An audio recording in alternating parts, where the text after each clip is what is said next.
Yang melandasi untuk bergerak di bidang IT atau urusan IT adalah, pertama saya backgroundnya kan IT, terus kemudian saya cinta IT dan saya melihat IT itu adalah masa depan.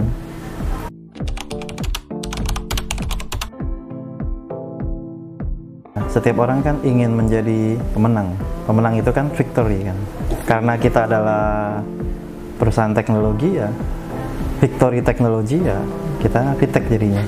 Kemudian pasti ada pertanyaan tambahan, kenapa Asia? Nah, karena kita tinggal di Asia. Kalau kita bicara lingkupnya kita Indonesia, ya kita tinggal di Indonesia, tapi kan kita pasti ingin besar kan. Jadi dari awal kita starting, kita menggunakan nama Asia.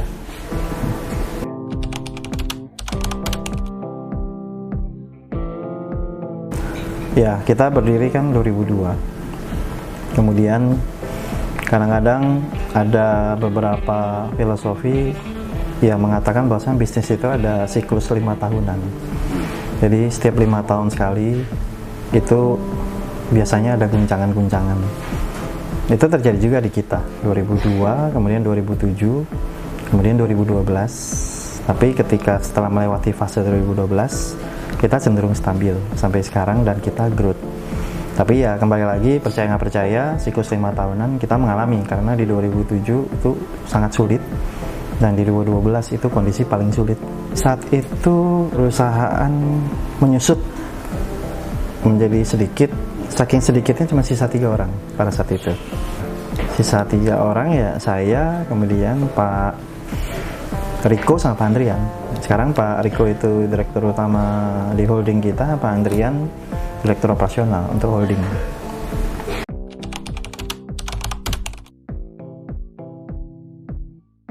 Ketika kita percaya bahwasan apa yang kita bangun ini adalah masa depan untuk kita bersama, kemudian bersama dengan tim-tim yang ada, mereka juga punya kepercayaan yang sama, ya akhirnya yang namanya tantangan, rintangan ya kita hadapi bersama, dan ya sampai hari ini kita masih eksis dan mungkin kita growth.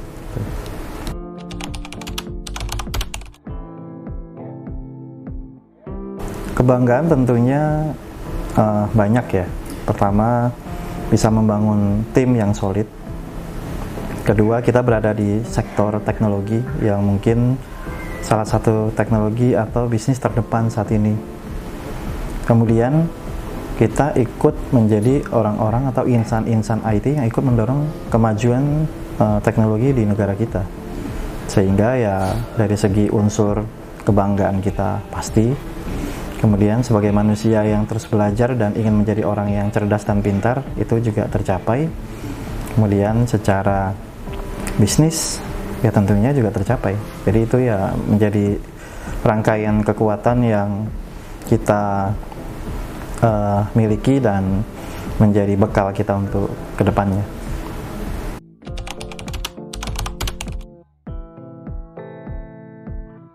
Kalau tentang kepercayaan dan loyalitas kan kembali ke performance.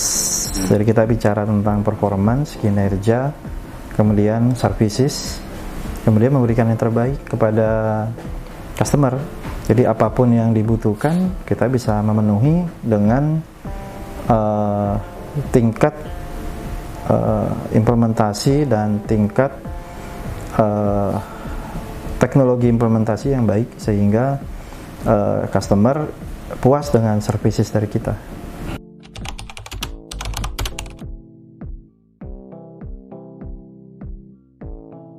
Sebenarnya AI ini kan sudah ada dari zaman dahulu kala. Sudah puluhan tahun AI, artificial intelligence, kemudian teknologi-teknologi untuk machine learning. Sebetulnya bukan sesuatu yang baru, tapi memang teknologi yang berkembang itu yang membuat dia seolah baru. Dari zaman saya kuliah tahun 94 aja kita udah mengenal AI, karena memang itu juga mata kuliah yang diajarkan. Tapi memang pengaplikasiannya itu belum. Jadi kita bicara AI, neural network, banyaklah yang sifatnya teknologi-teknologi canggih pada saat itu yang baru mulai terlihat sangat nyata sekarang. Jadi kalau dibilang kekhawatiran, ya selama kita bisa melihat peluang dari platform AI itu bisa diintegrasikan ke dalam apa yang kita lakukan sekarang, atau menjadi visi untuk pengembangan bisnis dan sistem kita ke depannya, itu bukan kekhawatiran, itu malah sebuah kekuatan. Karena ke depannya kita paham banyak fungsi-fungsi dari operasional konvensional yang akan diambil alih oleh teknologi. Tinggal pilihannya kita digantikan oleh teknologi atau kita itu sebagai pengendali teknologi. Nah, ketika kita mengambil posisi sebagai pengendali teknologi, nggak ada alasan kita takut sama AI. AI itu adalah perangkat yang menjadi bagian dari bagaimana kita menggunakan dia sebagai salah satu tools atau kemampuan kita. Jadi saya tidak melihat AI ini ancaman. AI ini adalah bantuan justru. Karena kan industri dan perkembangan zaman kan nggak bisa dihambat, nggak bisa kita tekan, nggak bisa kita lawan. Sehingga yang bisa kita lakukan adalah bagaimana kita mengikuti, kemudian tanda kutip kita mengutilize teknologi tersebut sesuai dengan kebutuhan kita. Nah, karena kita di bidang IT sebagai system integrator, solution provider, ya kita manfaatkan untuk kemajuan di internal maupun untuk kebutuhan dari customer kita. Jadi AI ini canggih, luar biasa, tinggal bagaimana kita manfaatkan demi kepentingan kita.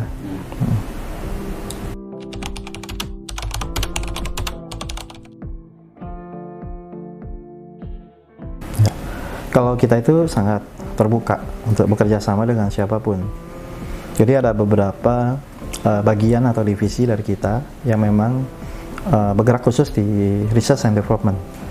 Sehingga ketika memang itu ada permintaan untuk kerjasama dalam pengembangan teknologi.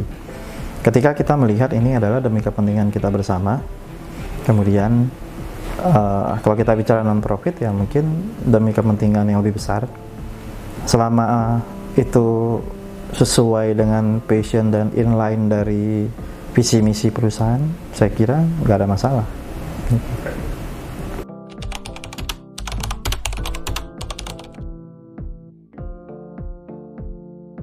Sebetulnya bicara tentang keseimbangan ya antara kehidupan berkeluarga sama berbisnis, itu kan kembali ke bagaimana kita manajemen waktu sebetulnya sih. Jadi selama kita tahu kapan saatnya kita harus hadir untuk keluarga dan kapan saatnya kita harus hadir untuk bisnis, saya pikir nggak ada masalah. Dan satu hal juga, kita memahami kebutuhan keluarga, keluarga juga memahami aktivitas kita dalam pekerjaan. Jadi selama itu sinkron, saya pikir harmonis dan nggak ada masalah.